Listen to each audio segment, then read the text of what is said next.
Hello, all. This is Dr. Drake Valot with Gunk, and we have another lore drop to talk about. This will be part of an ongoing lore series for Stars Reach that we will be calling Lorebound: The Garden Chronicles, where we will discuss each new lore drop as they come out. So we look forward to taking you along for the journey, all things lore in Stars Reach. We are lore-bound with the Garden Chronicles. Our next lore drop is titled Coda After Working Hours. The first thing we are greeted with is food and goop. So goop has been mentioned before. This is what Shay and Bram, the two Fae siblings, were eating. And now we're seeing it being eaten all these years later. So it's something that survived the test of time, this goop.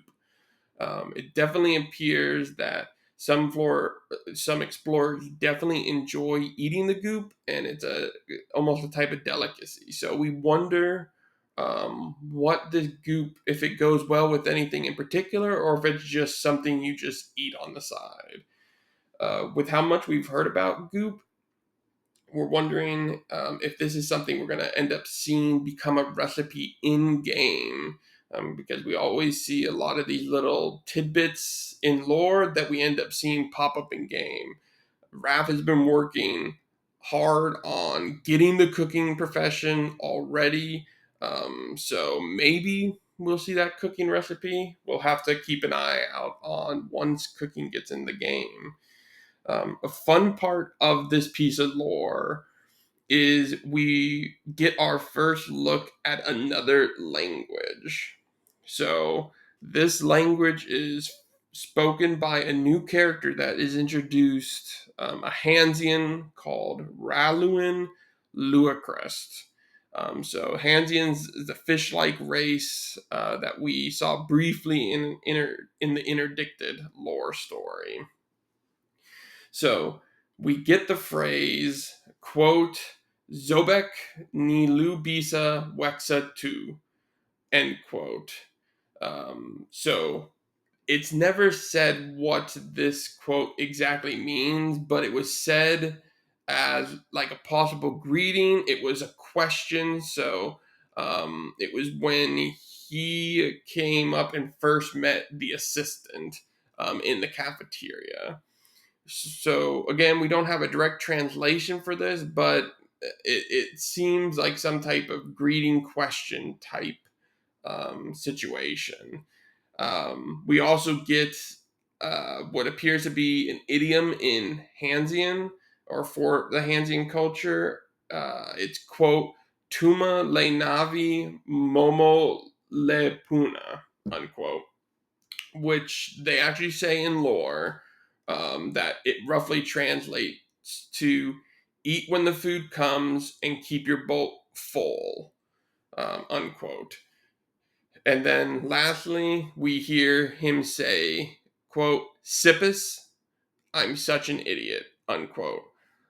So we're looking at that again. It doesn't state what Sippus means, so it could be, with this type of context, it could be a swear word. It could be something like stupid or something of that nature. We're not sure, but you can kind of take it in the context of how he says it throughout the story.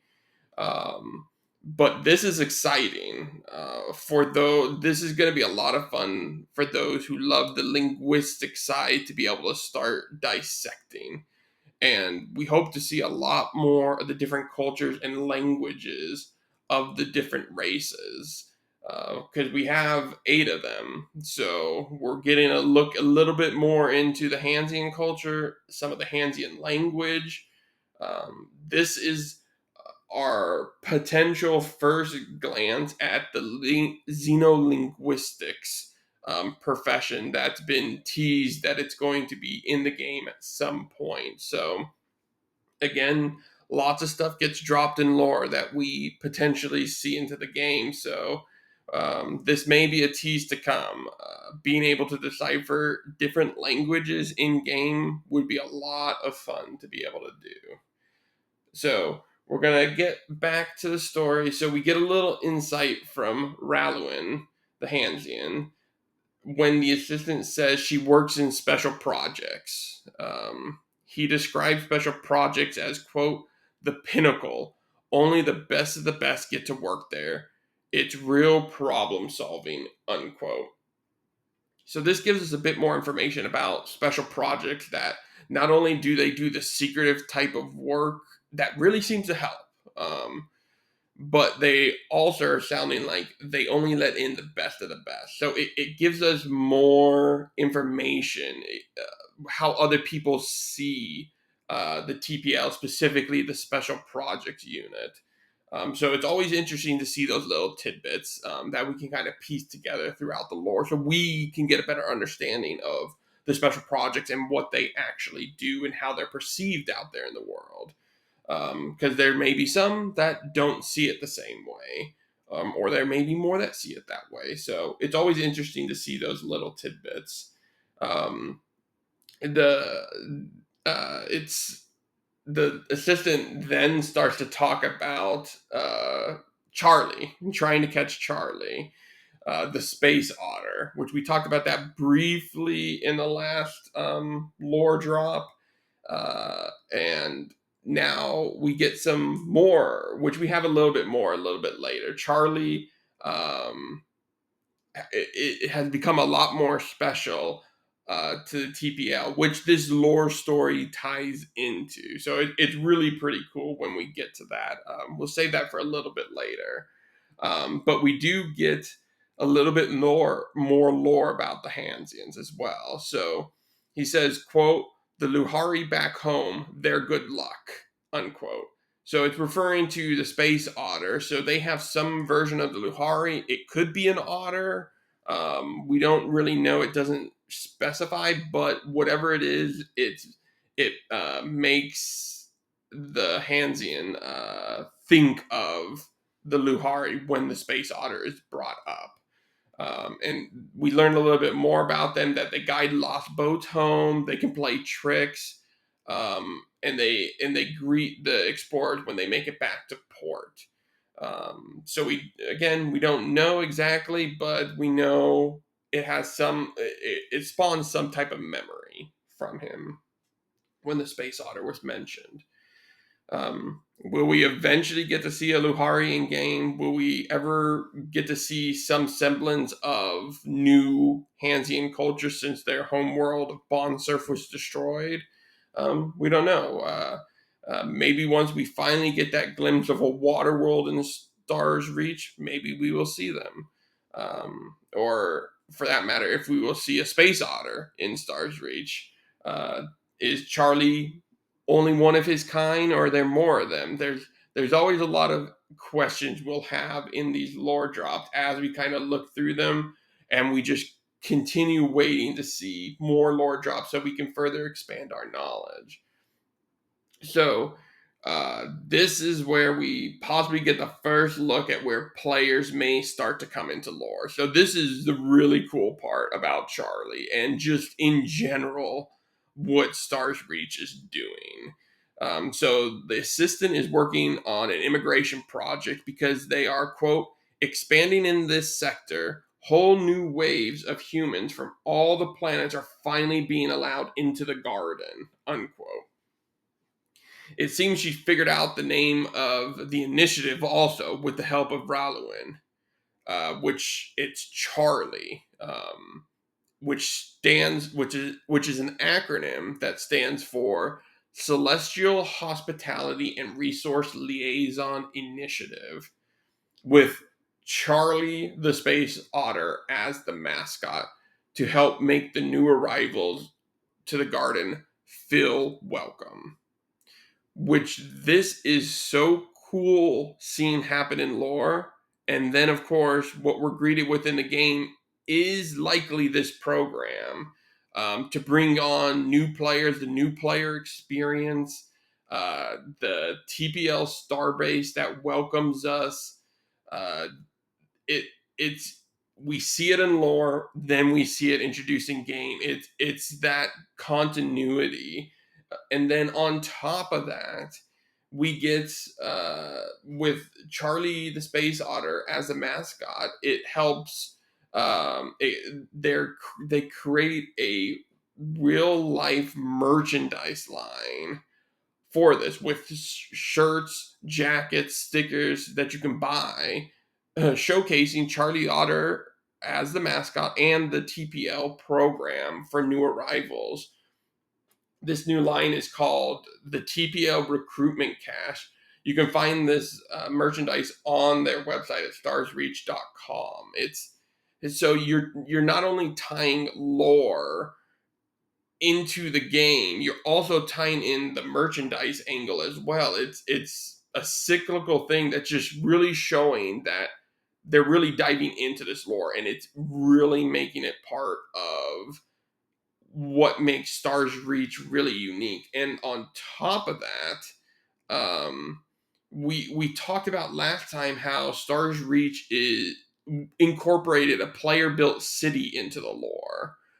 So Mycelium was built by Gunk and a bunch of the community. That got integrated into lore, and the artifact was looking to destroy Pyromyces. The concept of Charlie the Space Otter, at least the Space Otter side, that started out as a player idea that you've seen over time. It's turned into puns, it turns into memes, it's turned into helpful um, guides so that players would know how to check when the next play test is. There was so much developed on this by a player by the name of Just Deer. Um, and now it's made it into the game. Like Stars Reach has talked about, this is a player driven world. The players are going to drive some of the lore and the storyline. Like there will be a storyline that Stars Reach has, and but the players are going to make it different, and things they do will change how things work. And this is a prime example of it. The mascot for the TPL, the introductory program to introduce new explorers, is a space otter, thought of by a player. Like that is just amazing to see. So enough about that. It's really cool, but we're gonna jump right back into taking it more dive into what's going on in this story. So they talk about the adversary pops up again by Raluan, who says they are evil, which is just, this is the first time we've heard the opinion of someone referring to any group or entities as quote unquote evil. So it starts to build viewpoints of how certain people see other groups. And it's going to be interesting to see how people align themselves, not only in just lore, but actual characters that players play. How are they going to see different entities? Are they going to see them as evil? Is it as black and white? We don't know, but it's good to start building that knowledge of how certain people see other groups. So that way, if you're trying to mold your character a certain way, you can look to that information to help you kind of build out that character for yourself. Rolwyn, then, once he's done, he's kind of given his 2 cents on the immigration program. The Charlie helped the assistant name it, but then he was off. Walked through the kitchen, and then it gets real ominous. Like something's going on. We see a secret door. Rolwyn slides in secretly when he sees that no one is looking, and then Rolwyn is not exactly who we thought he was.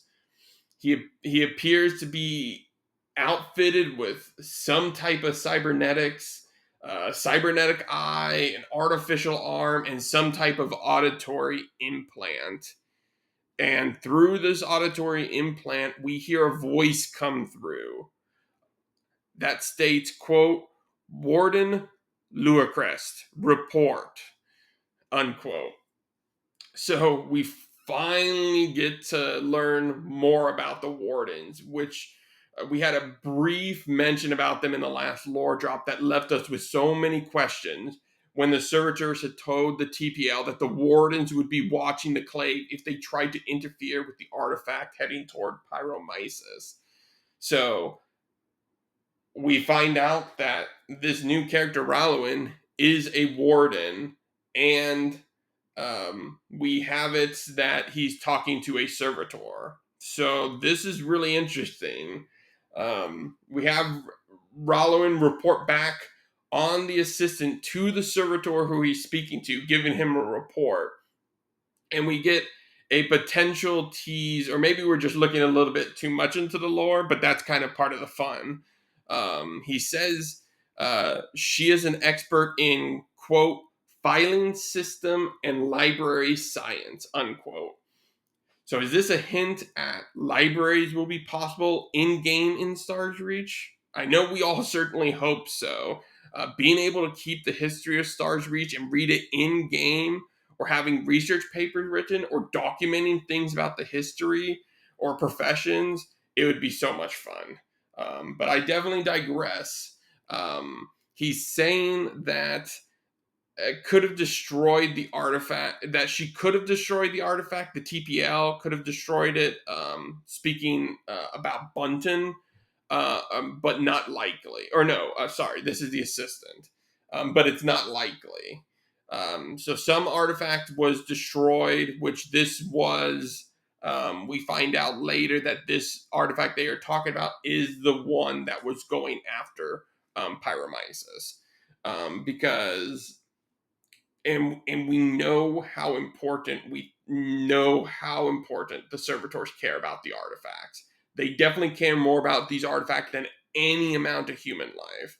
So keep that in mind for what's going to happen. This Hansian refers to his talk with the assistant as a, quote, interview, unquote. So now makes sense with this handsome look to him. It was all aroused, all the talk he had with the assistant. It was all about trying to detect if she had any clave sympathies. He was working for the servitors, trying to extract information. So we thought they had a connection, but I don't know anymore. So this is a really interesting twist for the story. Really cool to see this happening. So then we get to the potential disturbing news, depending on which side you are on and what you think of the servitors. So the loss of the artifact that was going to target Pyromyces was somehow destroyed. So we kind of just talked about that.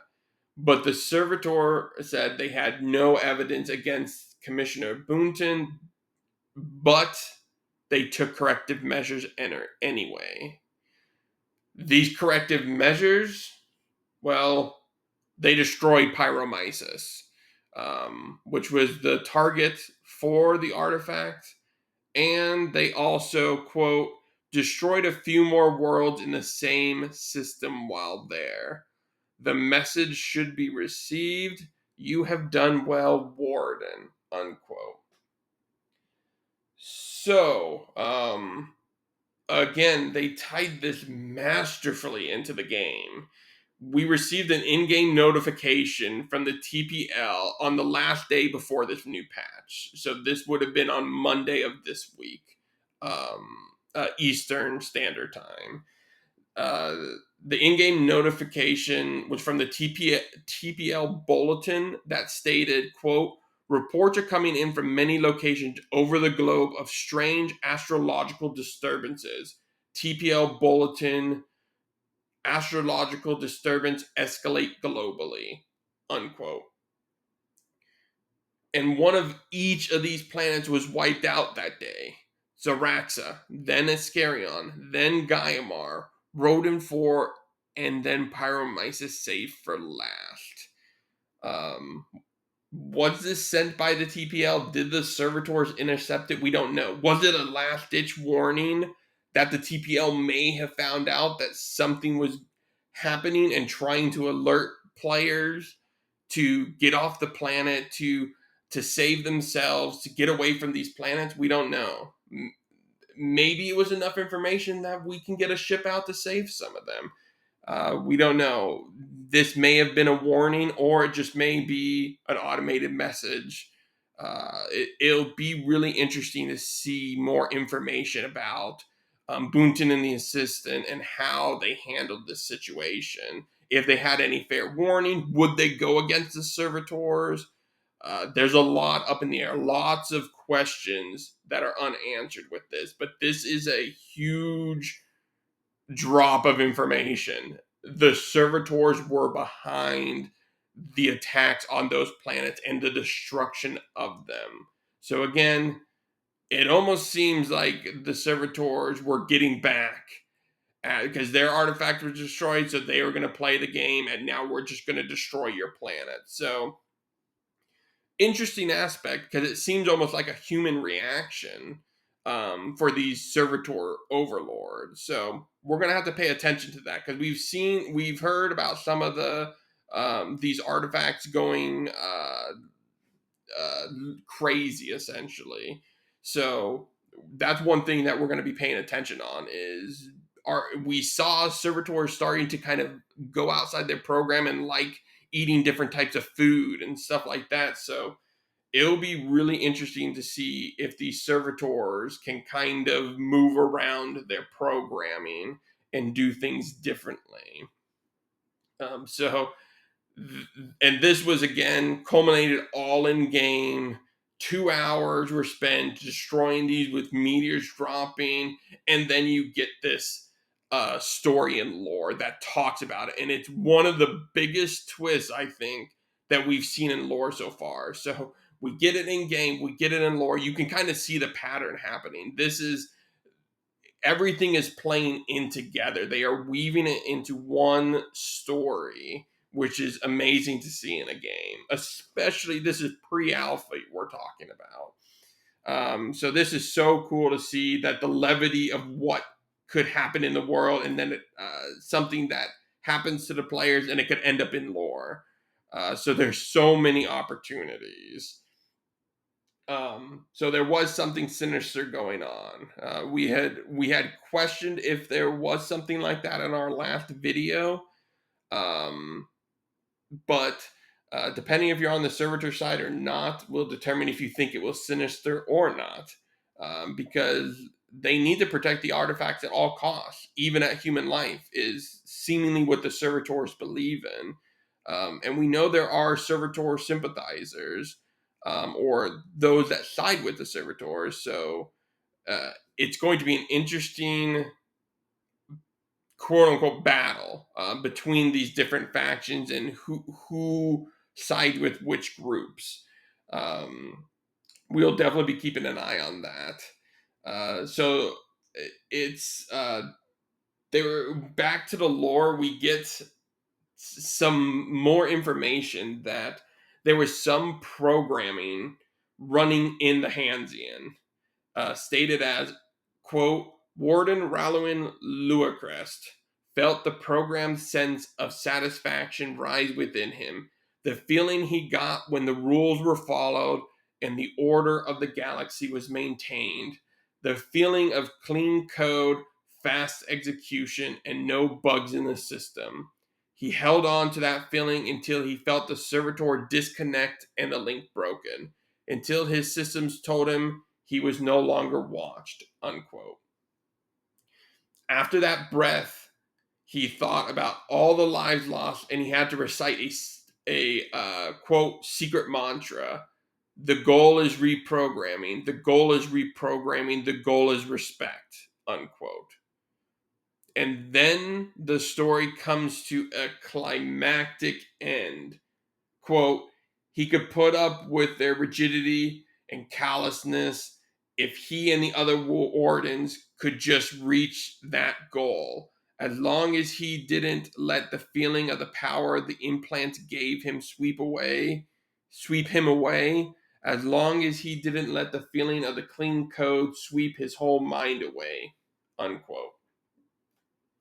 He then put his cybernetics back away and he, quote, banished the lingering seductive feel of the servitor whispers in his mind. Someday, he swore, they'd respect human life. And in the meantime, he'd continue to do their bidding and spy and lie and probably ruin some lives himself along the way.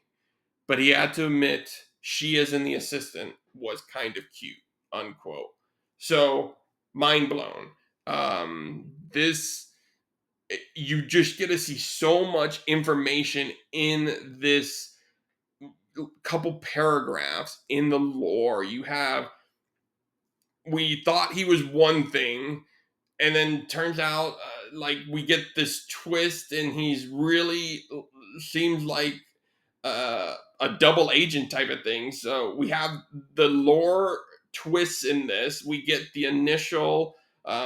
He seemed like this handsome, aloof new guy just trying to make a friend. To then finding out he's a warden working with the servitors with seemingly servitor implanted cybernetics, where he's reporting to the servitors about the assistant, thus seemingly betraying her trust. It seems like these cybernetic implants maybe allow the servitors to have some type of mind manipulation or programming slash brainwash effect. So it'll be interesting to find out more about this. More power comes at a price, and it seems like Rowlin is trying to rebel with at least some of the wardens. We don't know yet how many are on board with this seemingly rebellion, and he swore that one day the servitors would respect human life. So talk about a double agent. It's likely we've not heard the last of Rowlin, and we think he's going to have some very interesting stories that we're going to be learning about. It's just masterfully done. This entire thing was just twist after twist, and it really gives you an insight into the wardens, into the servitors. It almost seems like they're kind of controlling Rowling to some extent with those cybernetics and enticing him with those cybernetics with that more power. And it seems like there's a control aspect to it as well. We're going to have to obviously get a lot more information. So a lot of this is just conjecture at this point, but it's really interesting to see. And we also find out that cybernetics are a thing. So are we going to see cybernetics actually pop up? Like, will characters have cybernetic implants? Will there be professions related to robotics or cybernetics? I know a lot of players have been talking about wanting to see robotics in the game, having that type of things. I believe it was mentioned that you could have like more like a robot type uh, thing uh, stand in for your shop to sell it when you're not there. So there may be more to this than we first see. So, and we know the Stars Reach team loves dropping those lore tidbits that end up making it into the game. So, we're going to keep an eye out on this because this is going to be very interesting to watch develop. And so this is going to be the end of our Lorebound, the Garden Chronicles episode. So we hope you enjoyed this roller coaster of a ride, and we definitely look forward to dissecting more next time. So please feel free to like and subscribe if you enjoyed this content, and we hope to see you next time on Lorebound, the Garden Chronicles. Thank you so much and have a great rest of your day or night.